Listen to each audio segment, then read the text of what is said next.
Eu quero ver. A luta se fortalecer. Eu quero ver. A mudança acontecer. Eu quero ver. Como será afinal quando o povo descer o morro e não for carnaval?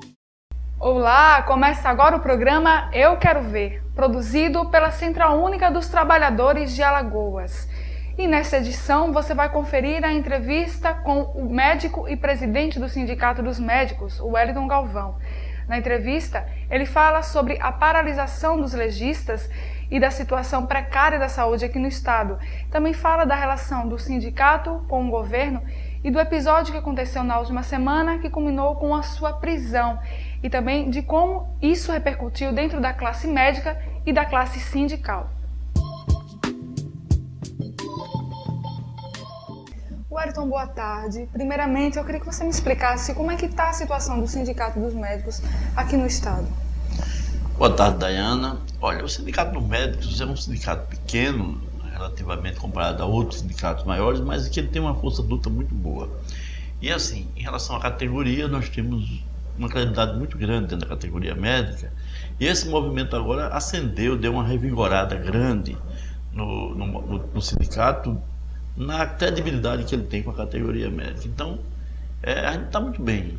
Nós fazemos uma luta sindical pura, ou seja... Não tem política partidária. Não fazemos política partidária. Isso aí, desde que a gente tirou a política partidária dentro do sindicato, tem melhorado muito a aceitabilidade dos médicos com relação à nossa luta, que é uma luta pura de defesa da categoria, em defesa do médico.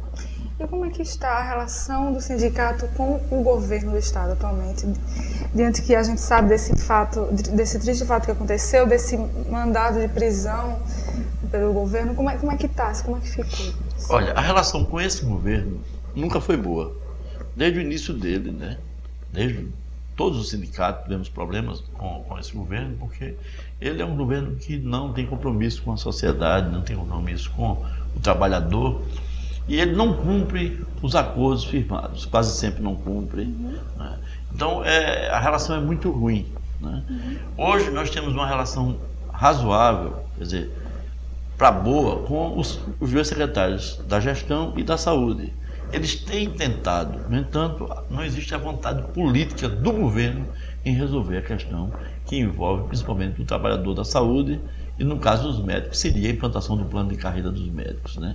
E a gente está aí numa luta que já vem de 6 anos com esse governo e a gente não conseguiu implantar um plano de carreira que a gente espera, como os estados vizinhos fizeram. E seria bom você esclarecer assim, o que você teria a dizer diante dessa atitude do governo, porque ele publicou uma nota dizendo que a greve era uma atitude desobediente de uma ordem judicial. Inclusive, houve um ato na última terça-feira, onde entidades sindicais, inclusive a CUT, também estava repudiando essa atitude do governo e também falando que houve um desrespeito até à luta sindical. Então foi tanto desrespeito à classe médica quanto também à classe sindicalista. O que o senhor tem a dizer com isso? Com relação à ilegalidade da greve, a gente já tem como histórico aqui no estado que toda greve o tribunal decreta ilegal. Mesmo que você cumpra todos os termos da lei de greve. Isso não está dentro do tribunal. Infelizmente, né, o tribunal não tem ouvido a outra parte antes de julgar a solicitação de legalidade pelo Estado. Então, como nessa greve, no início, nós cumprimos todos os termos da lei de greve e foi decretada a legalidade da greve. No entanto, o ato de você descumprir ou não cumprir não é do sindicato. O ato é de assembleia, que é majoritária. A decisão da assembleia ela é maior do que o sindicato. Então, a decisão dos médicos em descumprir e voltar à greve se deu por conta do não cumprimento do Estado do acordo firmado com os médicos. Então, a questão de descumprir, quem mais descumpriu foi o Estado. Quando, por exemplo, descumpriu uma ação judicial que mandava fechar o ML desde 18 de dezembro de 2011. E ele nunca cumpriu, tinha multa diária. Então já tinha o quê? 7 meses de descumprimento de ação judicial e ninguém foi preso do Estado por conta disso. Então, quando os médicos resolveram descumprir a decisão de legalidade da greve porque o Estado não fez a sua parte, aí nós somos penalizados criminalmente, mas isso faz parte da luta. Né? E o médico entendeu perfeitamente, a sociedade também, de que foi o momento da luta, não tinha como retroagir se a gente não tinha conseguido as condições mínimas de trabalho, nem a condição mínima de salário para manter-se trabalhando para o Estado. Certo. E desde quando a categoria ela vem negociando com o Estado? Vem negociando bem antes da especificando greve. essa questão também do IML. Antes de iniciar a greve, os médicos, por si só, eles já tinham tido uma reunião com o próprio governador, onde o governador se comprometeu, em 2 de junho, resolver a questão do IML, tanto nas condições de trabalho, quanto na questão salarial dos médicos. Isso foi um compromisso firmado em reunião em palácio com o governador, que não honrou mais uma vez a palavra dele. Então os médicos procuraram o sindicato porque o governo não honrou a palavra dele. E aí nós tentamos negociação com o governo através da Secretaria de Defesa Social, que nunca nos recebeu. O adjunto recebeu, mas não tinha poder de resolver nada. E aí, como a gente não teve solução, fomos a uma assembleia e decidiram pela greve. A greve foi uma atitude extrema, porque o Estado não aceitou negociar. Quando veio a greve, aí veio a ilegalidade da greve. E aí veio essa confusão toda. Mas a grande vitória foi essa, dos médicos dizer assim, eu não aceito mais trabalhar dentro de uma pocilga que era o antigo IML. Então, essa decisão que a Justiça tentou fechar e não conseguiu, os médicos fecharam. Então, foi essa a grande vitória. Inclusive, médicos de diversas especialidades se uniram para apoiar essa luta dos legistas. Toda a classe médica alagoana se uniu. Todos os médicos de todas as áreas, os médicos mais antigos. Tivemos o apoio da Academia Alagoana de Medicina, tivemos o apoio da Academia Alagoana de Médicos e Escritores, Seccional Alagoas, Academia Brasileira de Médicos e Escritores, tivemos o apoio do Conselho Nacional de Medicina, tivemos o apoio das entidades médicas nacionais e de todos os sindicatos do Estado, o apoio da CUT, que eu quero agradecer aqui em público, o apoio que foi dado em nota pelos jornais. Então, todo esse apoio do movimento sindical do Estado e do Brasil, ele foi importante para mostrar que o sindicalismo está vivo. E quando o trabalhador se une numa causa que é justa, como essa aqui no Estado, que é a luta por dignidade no seu trabalho e no seu salário, ela sai vitoriosa, né? Então, se todo trabalhador souber a força que tem, mas lutar com dignidade, com respeito à sociedade e em busca de melhores condições, nós seríamos vitoriosos sim. Certo. Agora, qual teria sido a proposta de reajuste salarial do governo? A proposta do governo, ela não contemplava o médico, né? Porque nós temos uma média Nordeste. A nossa luta inicial era o piso da Federação Nacional dos Médicos, que era hoje, para 20 horas, de R$ 9.800. Nós não conseguimos isso. A média Nordeste hoje está variando de 8 a 12 mil o salário do médico legista. Os médicos aqui em Maceió ganhavam R$ 2.600, era a média de salário. Então a busca nossa foi no piso Nordeste. Nessa busca, eles ofereceram uma bolsa de R$ 2.500 para incorporar a partir de janeiro. Nós não aceitamos. E depois dessa luta toda, conseguimos mais R$ 1.000 e a bolsa passou a ser de R$ 3.500. Então, com os 2.600, ficou o salário do médico em R$ 6.100. Até janeiro, quando vamos trabalhar, então, a carreira própria do médico legista, esse é um compromisso também firmado no Tribunal de Justiça, a carreira própria, e que vai culminar com um avanço até o piso do Nordeste até 2014. Essa foi uma proposta negociada, parcelada, como fizemos no município de Maceió e que está dando certo no método do município de Maceió, que a gente fez a negociação parcelada até o último dia de mandato do prefeito. Então, em Maceió, nessa negociação do Estado, a gente está propondo para o IML, foi a negociação até o último dia de mandato do governador. Certo. Agora, eu queria que o senhor esclarecesse uma questão, que enquanto a categoria estava na paralisação, foi proposto que os médicos do Corpo de Bombeiro e da polícia pudessem substituir os legistas. Mas aí eram 2 motivos que isso não poderia acontecer. Inicialmente tentou-se transferir o exame de corpo de delito do sanatório para o hospital da polícia. Nós não aceitamos porque o hospital da polícia é área militar e o nosso código de ética não permite perícia médica dentro de área militar, né? No segundo ponto, na greve, os médicos militares da polícia e do bombeiro substituem os médicos legistas. Não pode, porque eles não são especialistas. A medicina legal é uma especialidade médica. E eu, por exemplo, qualquer médico, é mesmo assim, Wellington, você agora vai ser cirurgião, né? Lógico que eu não iria ser cirurgião, porque eu não tenho especialidade, não tenho a formação.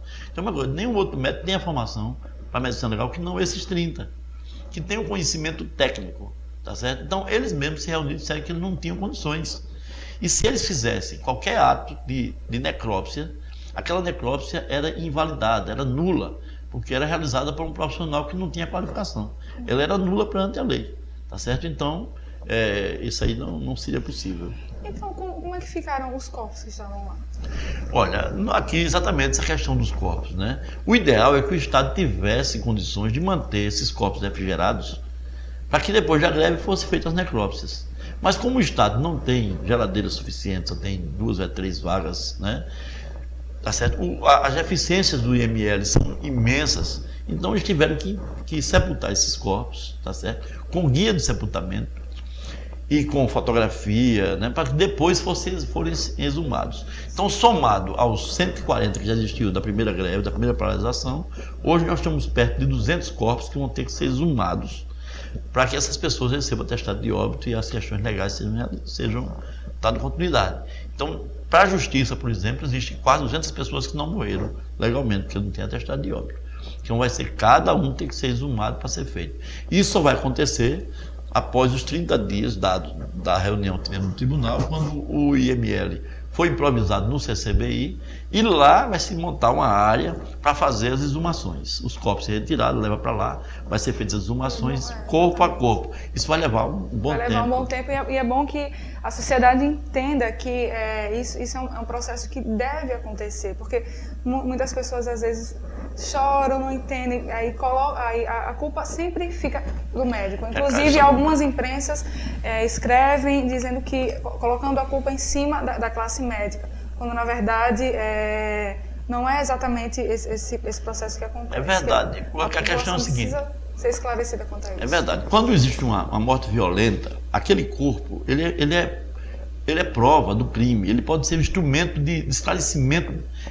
É uma prova do ato que foi cometido contra ele.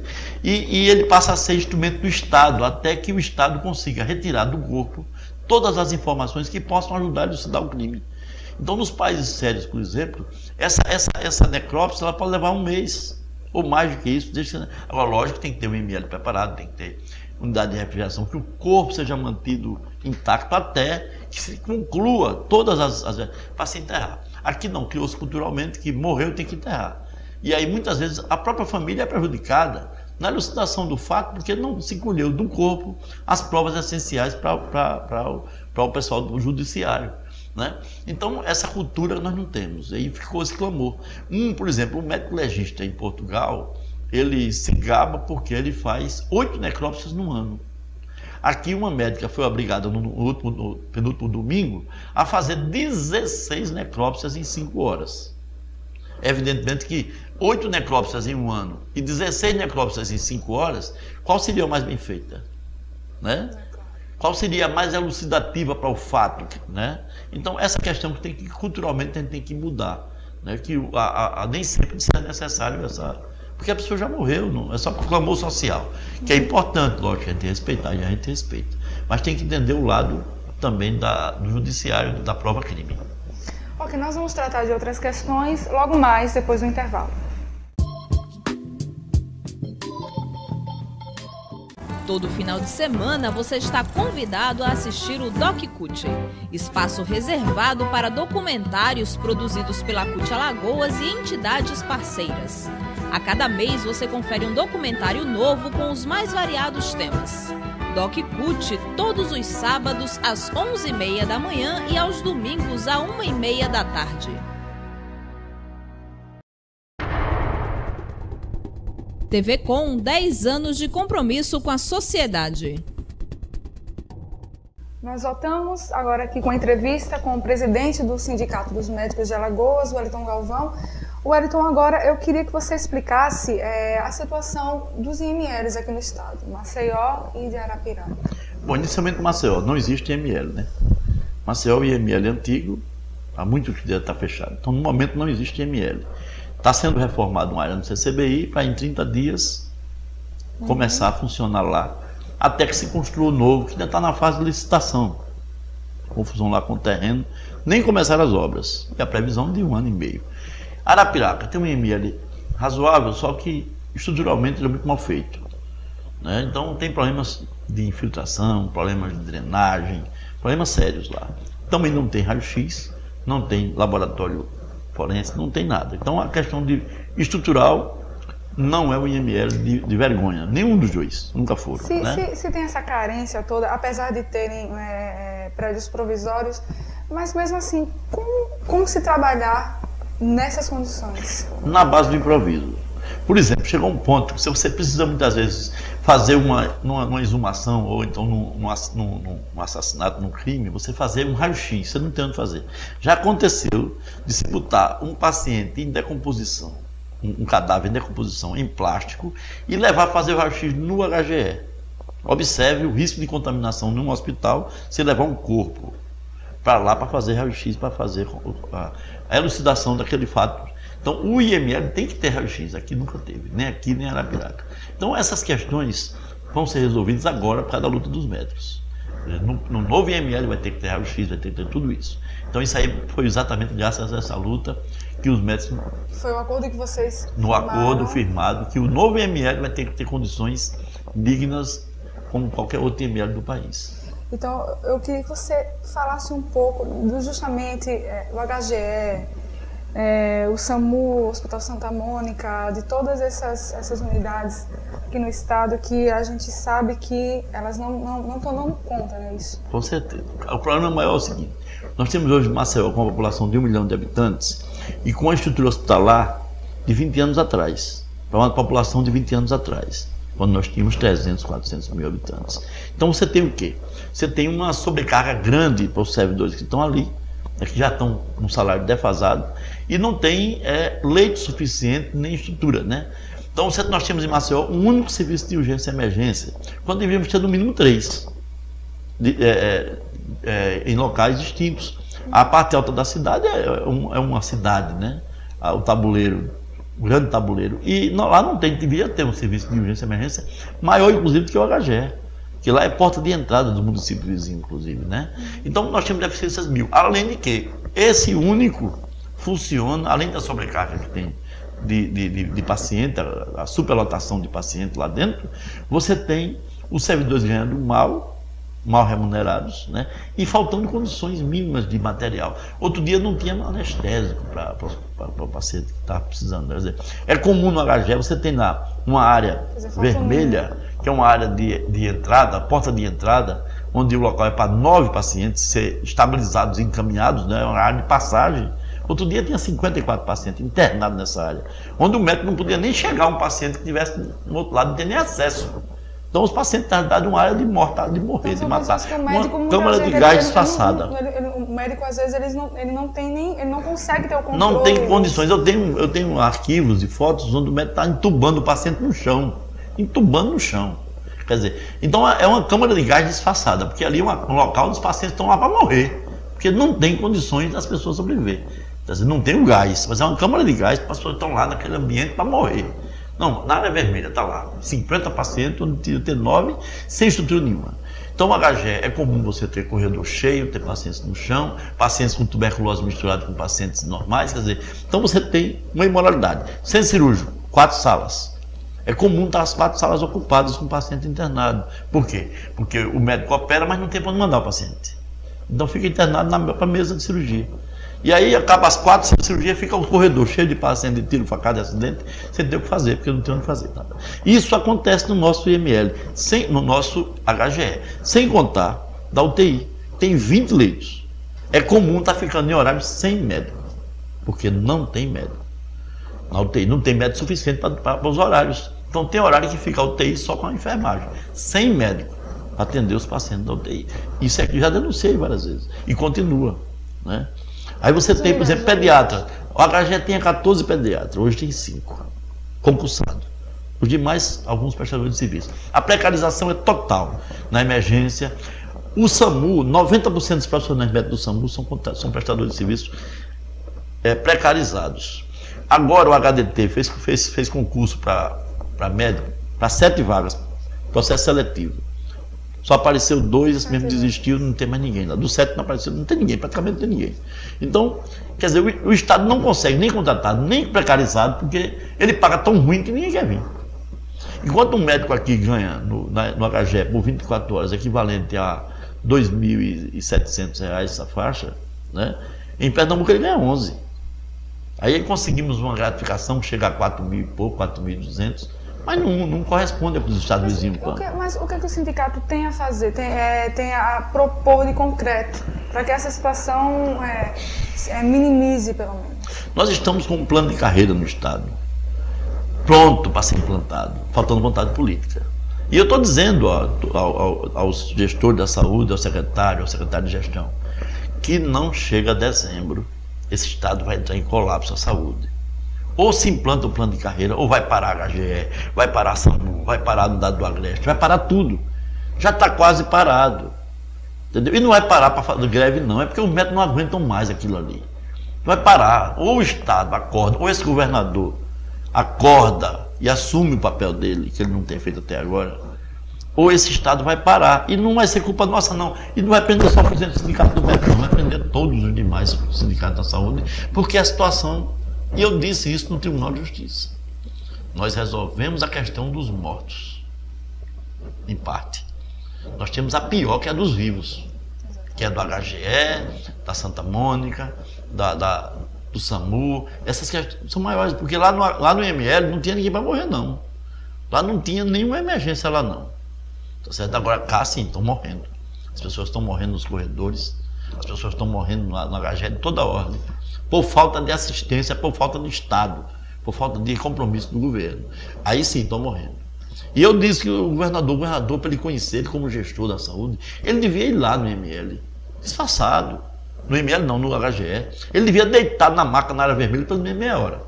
Deitado na maca lá. Para ele ver o que é que a população está passando. A população que votou nele, que elegeu ele governador, está passando lá dentro. Né? Mas não vai. Quando ele adoece, ele pega o jatinho e vai para São Paulo. Ele não fica aqui.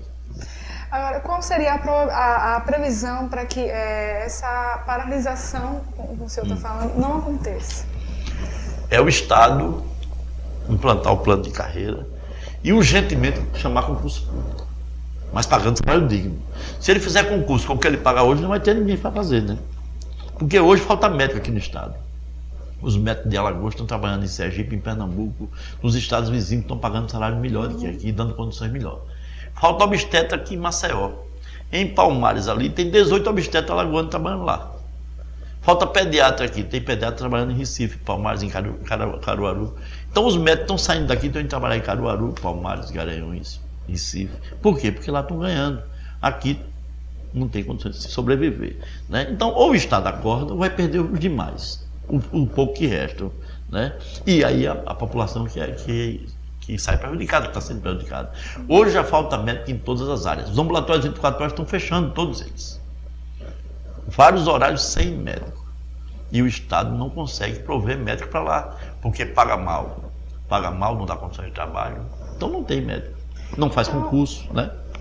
Para finalizar, diante dessa situação seríssima da saúde aqui no Estado, eu queria que você desse as considerações finais em nome da classe médica aqui, até para esclarecer a população do quanto essa situação está precária aqui, do quanto ela está mesmo decadente, fez as suas considerações. Bom, eu gosto de dizer o seguinte, que infelizmente eu gostaria de estar aqui elogiando, né, o serviço público estadual. Infelizmente em todas as áreas, não só na saúde, e hoje a gente tem carro na educação, né? Eu estava lembrando hoje, sabe, que na época que eu estudei escola pública, os professores da minha época, do colégio estadual, colégio Cruz Machado, a maioria dos professores, a grande maioria tinham carro, recebiam um salário digno. Naquela época que para ter um carro era muito mais difícil do que é hoje, mas os professores tinham carro, a gente tinha, e o ensino era bom, é tanto que eu fiz medicina e estudei escola pública, né? Hoje, para o estudante de escola pública entrar no curso de medicina, tem que ter cota. Por isso que eu sou contra a cota. Eu acho que quem tem que trabalhar é o ensino. Tem que melhorar o ensino, investir na educação, na escola pública para melhorar. Né? Então, está aí o exemplo do ministro do Supremo, o Joaquim, né? Joaquim Francisco, né? Ele veio de escola pública, pobre, e não precisou de cota para ser o que ele é. Mas aí, e o exemplo que ele está dando para a nação. Né? Mas a situação do Estado chegou a um caos, numa situação que a gente sabe que já vai passar mais 2 anos com ele, né? Porque ele não tem mais 2 anos de mandato, porque esse governo não fez nada até agora. Né? Só propaganda. 18 milhões é gasto por ano só em propaganda, né? Quando podia estar sendo investido em educação, em saúde. Né? Então, assim, o que a gente faz com uma avaliação de tudo é que a gente, os trabalhadores, os sindicatos, tem que estar na luta, né? Tem que estar brigando sempre para conseguir alguma coisa, né? Então nós temos aqui no estado, graças a Deus, alguns sindicatos fortes, como o Sinteal, o sindicato forte, os sindicatos policiais civis, Sindipol, né? Tem o apoio da própria CUT, né? O sindicato dos médicos, ele estava na nossa briga, e a gente tem conseguido avançar, mas com muita luta, quando o ideal que seria, não seria, está fazendo mais na parte social, né? No entanto, a gente tem que estar brigando por dignidade e por respeito ao nosso trabalho, porque o nosso objetivo maior é dar uma assistência de qualidade à população, que é essa que está sofrendo as consequências de um governo irresponsável que a gente tem hoje, esse governo do Teotônio Vilela Filho, que infelizmente estão nos 6 anos, né, de desgoverno nesse estado com relação a serviço público, saúde, educação e segurança pública, né, o estado de maior índice de violência desse país. Então a gente tem só o quê? A desejar luta, né, a todos os sindicatos e torcer, e como eu disse há pouco, provocar Tribunal de Justiça e Ministério Público para se aliar a essa luta, para serem mediadores, serem interventores da situação. Porque o executivo a gente não confia só dele, não tem credibilidade pelos trabalhadores. Ok, Wellington, nós agradecemos a sua entrevista. Infelizmente o tempo é pouco, né? A gente poderia se estender um pouco mais, mas agradecemos a sua entrevista aqui no programa Eu Quero Ver. Obrigada. Eu que agradeço, Daiane. Estou sempre às ordens. Esta edição do programa Eu Quero Ver termina por aqui. Acesse o nosso blog e continue nos acompanhando através do euquerovercut.blogspot.com e também através da nossa página no Facebook, programa Eu Quero Ver. Você pode também nos enviar qualquer sugestão de pautas através do e-mail euquerovercut@gmail.com.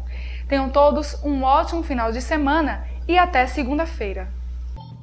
Eu quero ver, A luta se fortalecer, eu quero ver, a mudança acontecer. eu quero ver. Como será afinal quando o povo descer o morro e não for carnaval?